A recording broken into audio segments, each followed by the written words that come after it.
Hello friends, स्वागत है आपका आपके अपने यूट्यूब चैनल आर के वर्मा इलेक्ट्रिकल पर। तो फ्रेंड्स, आज की वीडियो बहुत ही इंपॉर्टेंट रहने वाली है उन सभी बच्चों के लिए जो एनपीसीआईएल का पेपर दे के आए हैं, और पेपर जो नहीं दे के आए उनके लिए भी बहुत इंपॉर्टेंट रहने वाली है, क्योंकि आज की वीडियो में डिस्कस करेंगे यानी जो आपके टेक्नीशियन से संबंधित कितने क्वेश्चन इस पेपर में आए हैं और कौन कौन से क्वेश्चन आए हैं, मैं आपको पूरा पूरा विस्तार से बात करूँगा। तो प्लीज़ वीडियो में अंत तक बने रहें और वीडियो को अंत तक देखें। तो चलिए फिर वीडियो को स्टार्ट करते हैं। और वीडियो स्टार्ट करने से पहले आपसे रिक्वेस्ट है, यदि आप चैनल पर नए हैं तो प्लीज़ चैनल को सब्सक्राइब कर लें और साथ में बेल आइकन को भी प्रेस कर लें, जिससे कि आने वाली कोई भी वीडियो का नोटिफिकेशन आपको सबसे पहले प्राप्त हो सके।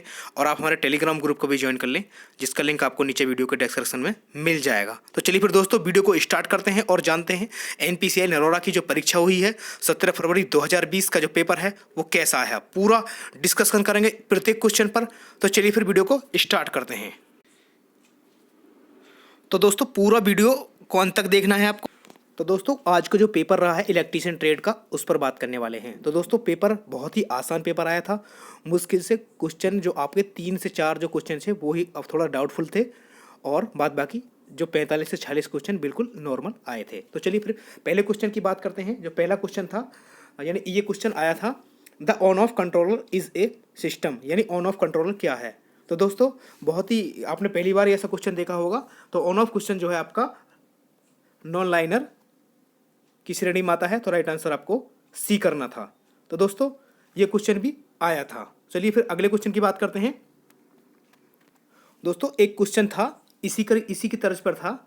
सारे क्वेश्चन बिल्कुल किताब से उठाए गए थे, जैसे कि बस बस कॉपी किए गए थे क्वेश्चन, वो किताब से किए गए थे ये क्वेश्चन। इसमें बस अंतर कितना था, निम्नलिखित में से अर्धचालक पदार्थ आपका नहीं है, ऐसे करके क्वेश्चन था। और ऑप्शन की बात मैं करता हूं, तो ऑप्शन में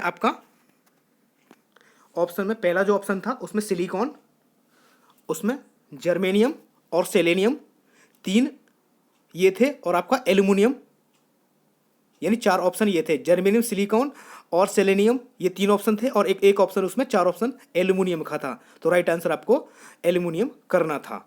तो दोस्तों, ये क्वेश्चन आया था परीक्षा में। तो चलिए फिर अगले क्वेश्चन की बात करते हैं।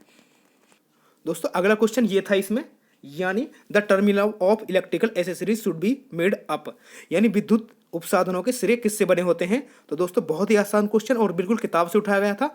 तो आपके ब्रास के बने हुए थे, तो राइट आंसर आपको ब्रास करना था। तो चलिए फिर आगे चलते हैं दोस्तों, अगले क्वेश्चन की बात करते हैं। ये दोस्तों क्वेश्चन जितने भी थे बिल्कुल एक किताब से ही उठाए गए थे, सारे कॉपी पेस्ट किए गए थे क्वेश्चन। मैं उसी की तरफ पे आपको मैंने स्क्रीनशॉट कर लिया है, वो जो क्वेश्चन आए थे वो ही बिल्कुल किताब से उठाए गए थे। मैं आपको उसी क्वेश्चनों को इसमें वीडियो में डिस्कस कर रहा हूँ। तो चलिए फिर आगे देखते हैं। दोस्तों, यदि आप परीक्षा देने गए हो तो आप बिल्कुल कमेंट करके बताना कि सर ये क्वेश्चन थे या नहीं। मैं खुद परीक्षा देने गया हूं, तो मैंने ये क्वेश्चन वहां पर देखे हैं। तो चलिए फिर ये देखते हैं। ये क्वेश्चन बिल्कुल ऐसा ही उठाकर रखा गया था, निम्नलिखित में से कौन सा विद्युत का चालक नहीं है। तो दोस्तों, प्लास्टिक आपको करना था, प्लास्टिक के ऑप्शन में था, और बाद बाकी तीनों भी यहाँ पर ऑप्शन मौजूद थे। और ये क्वेश्चन की बात करें तो 26 जून 2016 को यूपीपीसीएल TG2 की जो परीक्षा हुई थी उसमें ये क्वेश्चन आया था। तो दोस्तों, राइट आंसर आपको प्लास्टिक करना था।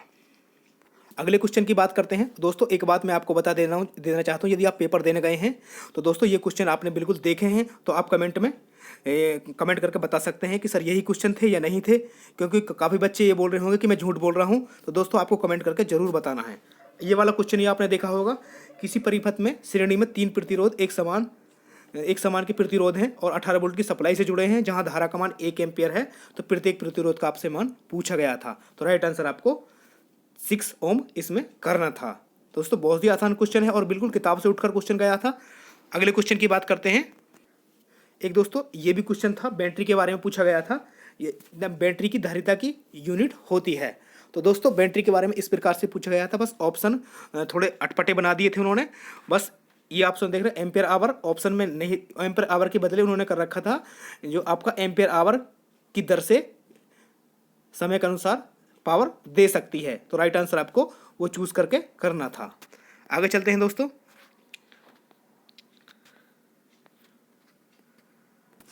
एक ये भी क्वेश्चन आपने देखा होगा दोस्तों, इलेक्ट्रोलाइट की अवस्था को किसमें व्यक्त किया जाता है। तो आपेक्षिक यानी हाइड्रोमीटर के द्वारा मापा जाता है इलेक्ट्रोलाइट की जो स्थिति होती है। तो राइट आंसर आपको हाइड्रोमीटर उसमें करना था। आगे चलते हैं दोस्तों। ये क्वेश्चन ही बिल्कुल आपने देखा हो तो बिल्कुल किताब से उठ कर गया था। यानी विद्युत चुम्बकीय कुंडली से प्रवाहित होने वाली धारा जब आपकी बदली जाती है तो क्या हो जाता है, यानी करंट की दिशा चेंज कर देंगे तो क्या क्या परिवर्तन होगा।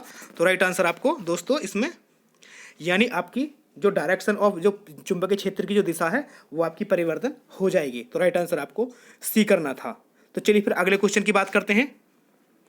अगला क्वेश्चन दोस्तों, प्रेरकत्व की इकाई क्या है। तो प्रेरक की इकाई आपकी हेनरी होती है। तो राइट आंसर आपको हेनरी करना था। अगला क्वेश्चन आपने ये भी देखा होगा दोस्तों, यानी आरएलसी परिपथ में अनुनाद रेजोनेंस फ्रीक्वेंसी पर आरएलसी का शक्ति गुणक कितना होता है। तो राइट आंसर आपको यूनिटी करना था। तो आपका 20 में ऑप्शन रहने वाला है। दोस्तों यदि आप परीक्षा देने गए हैं और ये क्वेश्चन आपने वहीं देखे थे तो आप कमेंट करके जरूर बताएं। तो चलिए फिर अगले क्वेश्चन की बात करते हैं। एक क्वेश्चन दोस्तों इसी की तर्ज पे था, यानी कोई आपका इंडक्टिव रिएक्टेंस वाला केस है और दोस्तों उसमें आपको इंडक्टिव कैपेसिटिव रिएक्टेंस वाला, उसमें जो परिपथ में उसका रेजिस्टेंस दिया गया था वो आपका 10 ओम दिया गया था, यानी आर का मान 10 ओम दिया गया था। यदि फ्रीक्वेंसी को दोगुना करते हैं तो रेजिस्टेंस कितना रह जाएगा। तो दोस्तों यदि फ्रीक्वेंसी को दोगुना करेंगे तो आपका XC आप जानते हैं 1/2 FC के बराबर होता है। यदि फ्रीक्वेंसी को दोगुना करेंगे तो आपका इंडक्टिव रिएक्टेंस का मान आधा हो जाएगा और आधा का वहाँ 10 ओम दिया गया था। तो आप राइट आंसर आपको 10 का आधा 5 ओम वहाँ पर राइट आंसर आपको कर देना था।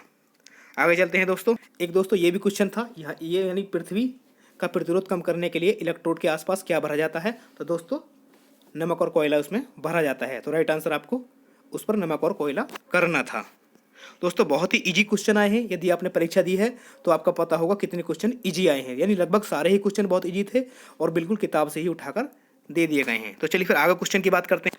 एक क्वेश्चन दोस्तों एलईडी के बारे में पूछा गया था, यानी जो फॉरवर्ड बायस अवस्था में होती है वो कौन सी युक्ति होती है जो प्रकाश उत्पन्न करती है। तो दोस्तों वो आपकी एलईडी होती है। तो राइट आंसर आपको एलईडी करना था। आगे चलते हैं और एक क्वेश्चन था उससे, यानी आपको फुल फॉर्म दी गई थी एलसीडी की। तो हमें लिक्विड क्रिस्टल डिस्प्ले आपको इसमें राइट आंसर करना था। तो दोस्तों बहुत ही इजी क्वेश्चन आए थे। यदि आप परीक्षा देने गए हैं तो आप जान सकते हैं कितने इजी क्वेश्चन आए थे। और भी दोस्तों कुछ क्वेश्चन मैं जल्दबाजी की वजह से मैं स्क्रीनशॉट नहीं कर पाया हूं, तो मैं आपको मूंजवानी बता देता हूं। जो मैं बोल रहा हूं आपको उस पर ध्यान देना है। यदि एक क्वेश्चन आया था जो आपकी भूगोल जो रिले होती है उसका प्रयोग कहाँ पर किया जाता है। तो उसमें राइट आंसर आपको ऑल टाइप इंटरनल फॉल्ट के लिए आपका भूगोल जो रिले का प्रयोग किया जाता है और आपका जो आपके तेल कुलित जो ट्रांसफार्मर होते हैं वहाँ पर इसका प्रयोग किया जाता है। ऑल टाइप इंटरनल फॉल्ट के लिए इसका प्रयोग किया जाता है। तो चलिए फिर आगे चलते हैं दोस्तों। और दोस्तों क्वेश्चन आपसे पूछा गया था, यानी ट्रांसफार्मर से ही पूछा गया था कि ट्रांसफार्मर की दक्षता कब अधिकतम होती है। तो राइट आंसर आपको करना था, यानी आयरन लॉस बराबर आपके कॉपर लॉस के बराबर होते हैं। तो आपकी दक्षता आपकी अधिकतम दक्षता प्राप्त होती है। तो राइट आंसर आपको आयरन लॉस बराबर कॉपर लॉस कर देना था। और दोस्तों एक क्वेश्चन आया था, यानी लेमिनेशन का प्रयोग क्यों किया जाता है। तो लेमिनेशन का प्रयोग आपका लोहे हानि कम करने के लिए आपका लेमिनेशन का प्रयोग किया जाता है। और एक क्वेश्चन एक और था, लेमिनेशन का प्रयोग यानी कोर को पटलित क्यों किया जाता है। तो आपका भावर धारा हानि कम करने के लिए कोर को पटलित किया जाता है। तो यानी ट्रांसफार्मर से 3 से 4 क्वेश्चन थे। और एक क्वेश्चन और ये भी था ट्रांसफार्मर से, यानी ट्रांसफार्मर क्या करता है। तो ट्रांसफार्मर आपका वोल्टेज और करंट को एसी वोल्टेज या करंट को स्टेप डाउन या स्टेप अप करता है। तो राइट आंसर आपको उसी प्रकार से करना था। आगे चलते हैं दोस्तों। और आपसे पूछा गया था, यानी आपकी जो फ्रिज में कौन सी मोटर प्रयोग में लाई जाती है। तो उसमें सिंगल फेज मोटर ऑप्शन में था और यूनिवर्सल मोटर ऑप्शन में था। तो राइट आंसर आपको सिंगल फेज प्रेरण मोटर का प्रयोग आपका फ्रिज में किया जाता है। और दोस्तों एक क्वेश्चन ये भी था, यानी जो आपका एग्जॉस्ट फैन होता है तो उसमें आपका कौन सी मोटर प्रयोग में लाया जाता है। तो एग्जॉस्ट को हम सभी को पता है कि एग्जॉस्ट के लिए हमारा स्क्विरल केज इंडक्शन मोटर प्रयोग में लाई जाती है। तो राइट आंसर आपको स्क्विरल केज करना था। और ऑप्शन में यूनिवर्सल भी था, इन दोनों में थोड़ा डाउट था। तो राइट आंसर आपको उसी प्रकार से करना था। एक नए क्वेश्चन की बात करते हैं। एक नया क्वेश्चन ये भी था, यानी आपकी जो रियोस्टेट की जो रेटिंग होती है वो किस में होती है। तो रियोस्टेट की जो रेटिंग होती है वो आपकी वाट ऑप्शन में था और एम्पियर वाट भी ऑप्शन में था। तो राइट आंसर आपको एम्पियर वाट इसमें कर देना था। और दोस्तों एक क्वेश्चन ये भी था इसमें, उसकी भी बात कर लेते हैं। पीवीसी की दोस्तों फुल फॉर्म आई थी, यानी PVC full form of PVC. PVC की फुल फॉर्म क्या है? तो पीवीसी की फुल फॉर्म आपकी पॉलीविनाइल क्लोराइड आपकी राइट आंसर इसका रहने वाला था। सभी बच्चे जानते हैं कि पॉलीविनाइल क्लोराइड पीवीसी की फुल फॉर्म होती है, तो राइट आंसर आपको करना था। और दोस्तों एक ये क्वेश्चन आया था, मतलब चार्जिंग वेल्डिंग के लिए कौन सा ट्रांसफार्मर प्रयोग में लाया जाता है?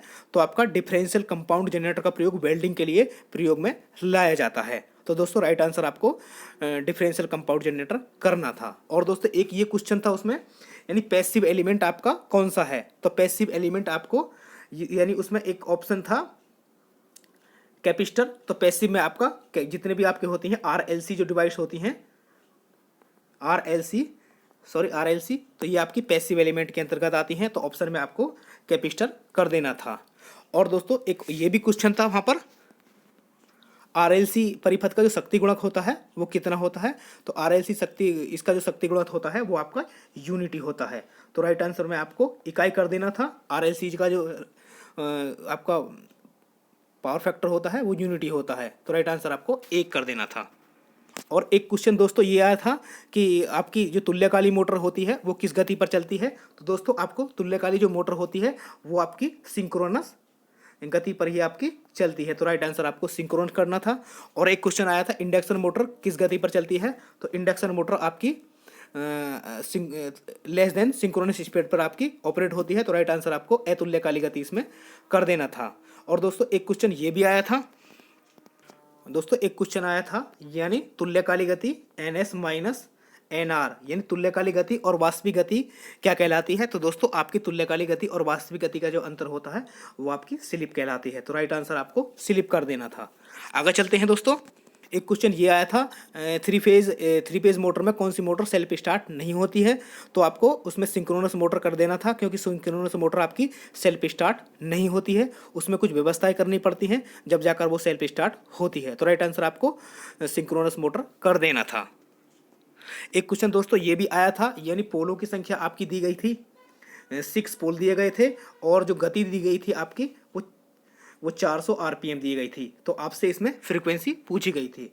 तो फ्रीक्वेंसी आप सिंपल से निकाल सकते थे, PN/120, यानी PN का मान 6 पोल और आपकी N आपको 400 दिया गया था और 120 उसमें करना था, यानी इससे कट गया 6 दूनी 12 और 2 से 20 बार, यानी फ्रीक्वेंसी आपको 20 हर्ट्ज कर देनी थी। तो राइट आंसर आपको 20 हर्ट्ज वहाँ पर कर देना था।